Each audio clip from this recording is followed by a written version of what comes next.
right, you are watching Nugget from the Doorstep, where we infuse your day with godly wisdom.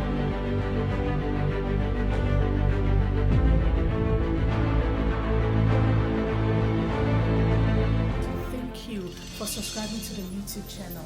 And for those who have not, please do so, because there are more interesting and amazing interviews coming your way. So today we have a dynamic woman of God with us. We are going to be having an extended version of Nugget.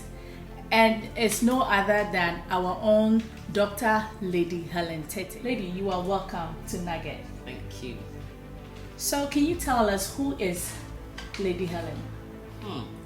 That's a loaded question. I'll try. So, I'm the wife of an apostle in the Apostolic Church, a mother of 4, and a professional woman. But above all, I call myself a daughter of Zion because I love the Lord and it's for His glory that we live. So I've done most of my education in Ghana. I had my secondary education I started from the Volta. I'm old school. So those times we were doing O levels and A levels. So I did my O levels in Ula Secondary School in the Volta region. And then I moved to Holy Child School in Cape Coast for my A level. And then from there I moved to, now they call it KMUST, but we know it as UST. Kumasi. Right. So that's where I did my basic medical. So I graduated from there as a doctor. And then I finished. You know, you have to do a mandatory 1-year voluntary service, which we call house job in Ghana. And so I did my house job also in Kumasi. But after my house job, that was when I got married. And I just wanted somewhere in Accra to work. My husband was in Accra and I was in Kumasi. And so I was just looking for a place in Accra. And I applied to a couple of hospitals. And the first place that I was called for an interview was in the police hospital, which is a hospital for the police service. Now, I didn't know until I got to the interview that to work in the police hospital, you had to go for police training. Wow. And so when I came back from the interview, I said to Apostle, I'm not going to take this job because I don't need to be a police. I just want to be a doctor. That's all. And so I'm not going to take it. And he says, what? You've got nothing to lose. If you go for the training, it's extra for you. You already have your degree and it will be something extra, which you don't have to pay. Well, I thought that was wise. And so I took that job. And that's how come I am where I am now. But, you know, before I moved over, that wasn't an easy thing. I remember when we went for the police training the first day, it was a nice one. Physical training you had to go through. I thought that was going to be the end. But once I survived that, I knew that it was going to be good. And so I went in for the training, and as a result of that, I became a police officer and a medical doctor as well. Wow. Now, whilst I was there, working as a doctor, then I decided I needed to do a specialty. So decide which specialty I liked to do. And I had already loved anesthesia whilst I was in medical school. And so whilst I was in the police, I got the opportunity also to specialize as an anesthesiologist. I did part of specialist training in Ghana and then completed it in the UK. But once I finished, I came back to Ghana and continued to work. That has been my educational life. Wow. So you got a chance to travel abroad, Lady, and then after you graduated, you came back to Ghana. Yeah. Wow. I know a lot of people will not do that. What motivates you to come back to Ghana? One of the things that I believe that you need to be aware of is that the Bible says that the steps of the righteous are ordered by God. And so if you know that your life is in God's hands, there are certain things you don't worry about. It doesn't matter where you are. Even to get to the UK for my training, I believe that it was just God who did it. I know of people who have to apply for several jobs before they get an opportunity to do their training. But I was in Ghana, and within a matter of 2 months, I just had an opportunity to go and train. And so I just knew that this was the hand of God. I didn't have to apply. I can't go into details there, but God just opened the door for me to go. Okay. And once I finished, somehow I just knew that I had to go back home. And so I did, and I haven't regretted it. Wow. Okay, so now we know you are a pastor's wife, we know you are a doctor, you are a mother. Tell us something about your music background. You know, for as long as I can remember, I've been singing. So I can remember singing in the school choir, in primary school, in secondary school, and in primary school something happened. We had a music teacher, and he insisted that every week, every Friday, you would learn a new hymn. And you would learn the surface of the hymn, you would learn all the verses. So by the time we finished primary school, you were always singing, whether you liked it or not. And in the apostolic church, I remember those times my mom would carry me along when she's going for tarry meetings. And so you had lots and lots of songs. So you just grew up singing. But I think that it all came really formed up for me when we went for one of our meetings. Okay. One of the things, I had never led worship before. I had never done any of such things in church. And one of the elders said to me, "Today you're going to lead worship." I'm like, "Who? Me? No, no way. You lead it tonight." Oh God. I just kept hoping that it would just be us. It didn't. And I had to do it. And you know what he said? When we finished, he said, "Did you die?" I'm like, "I didn't die." He said, "Well, that's it. You're going to continue to do it." Wow. And for me, I think that was when it started. And since then, it's been one opportunity after the other. And God has been good. Years down the line, here I am. And I know you have an album out. I called do. My Worship. I do, called My Worship. I can't wait to get a copy of that. I would share that with you. Okay, great. So now, can you tell us, how do you, I know you're a professional woman, so how do you balance your profession and ministry? How do you balance that? I want to take it from what the Bible says in Proverbs, that a false balance is an abomination unto the Lord, but what he likes is a just weight. So in as much as I recognize that I have a role to play in my professional life, I also realize that there is more to life than just what you do in the workplace. And so, having recognized that, I make time for both. I actually have, I actually schedule my time.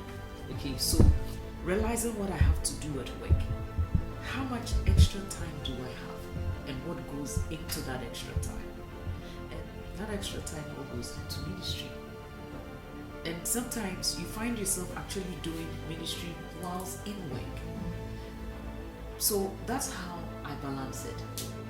Making sure that what I have to do at work is done, but also what I have to do in terms of church is also done. Sometimes the person who suffers is me, because in the midst of it, you need to also make time for yourself. Sometimes I suffer. When I realize that I am suffering, I just come back to it. The other important thing for me to do is, you realize there's so much that you can do. You can't do everything. Because the more you get into ministry, the more you get into your professional work, the demands on you also increase. But you need to set the limit for yourself. And so when you realize that I can't do everything, I can't be everywhere, I can only do so much. Now, when I get to that level, I just pause. So sometimes somebody will ask you to do something in terms of church, and I said, "I'm sorry, I can do it." And they are like, "Really?"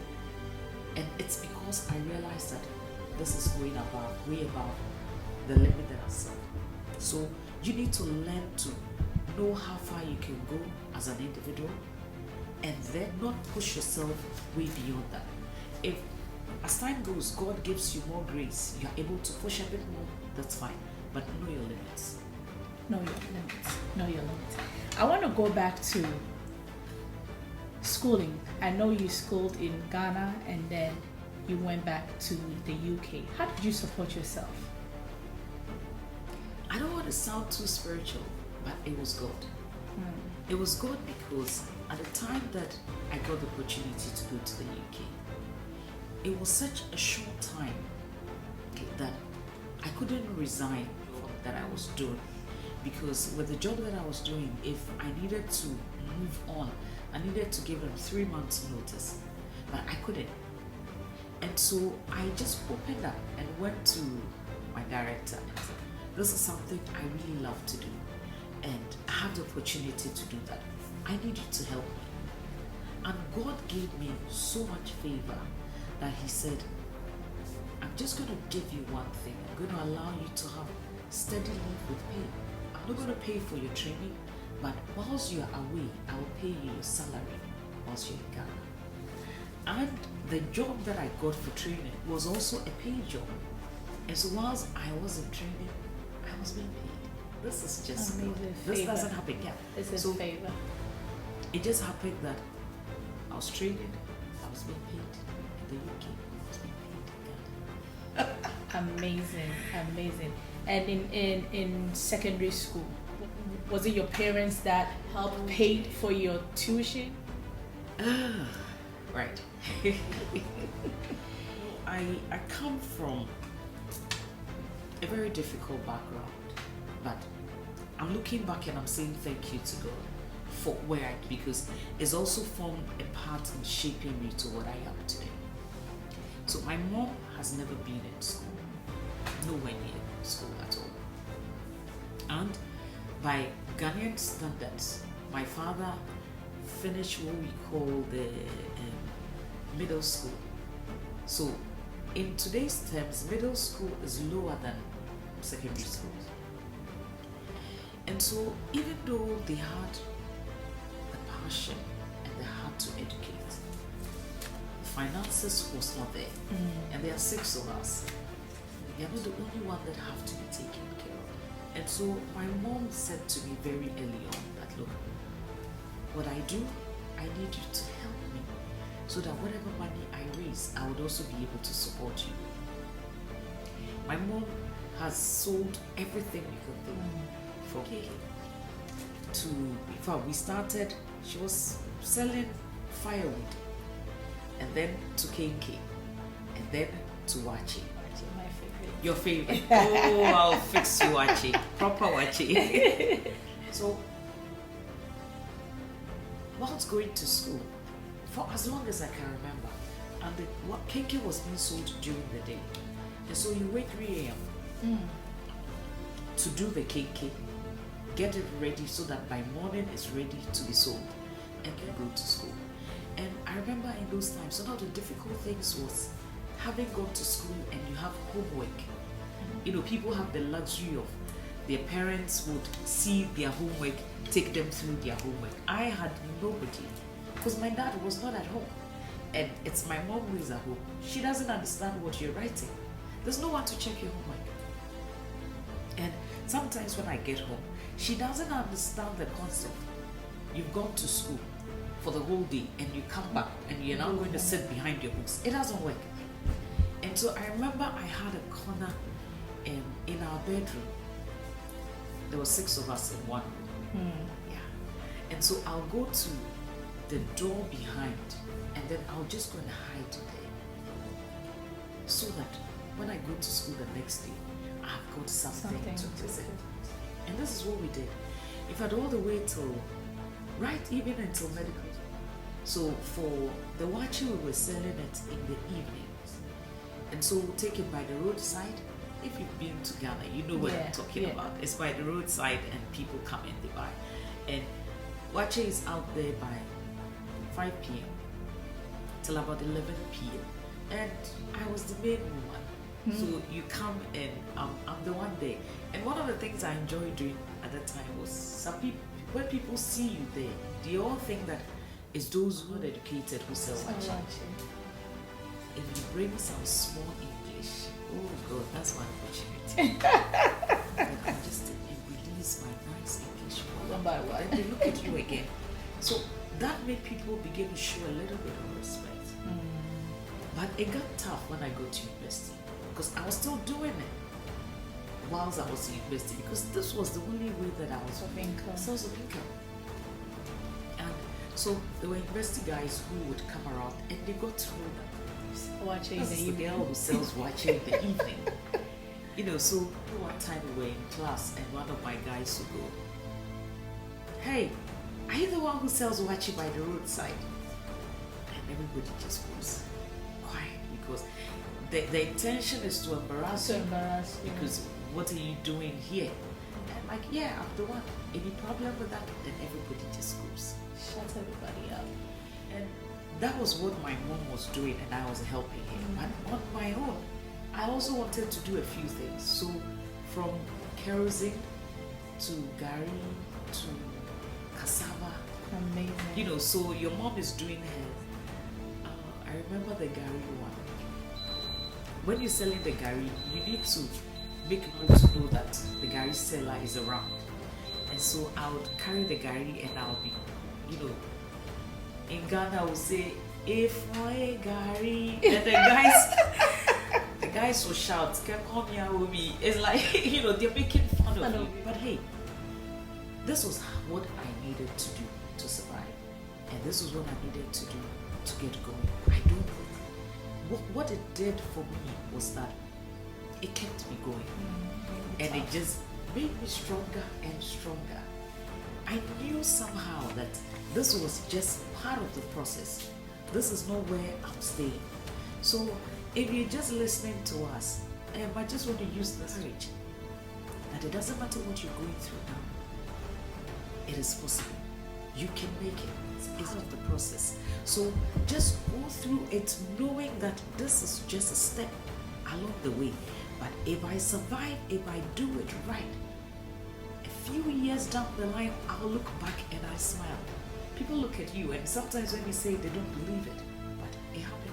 And hey, I thank God for it. You are here, we thank God. Yeah. You have such an amazing story, humble beginning. Yes, yes.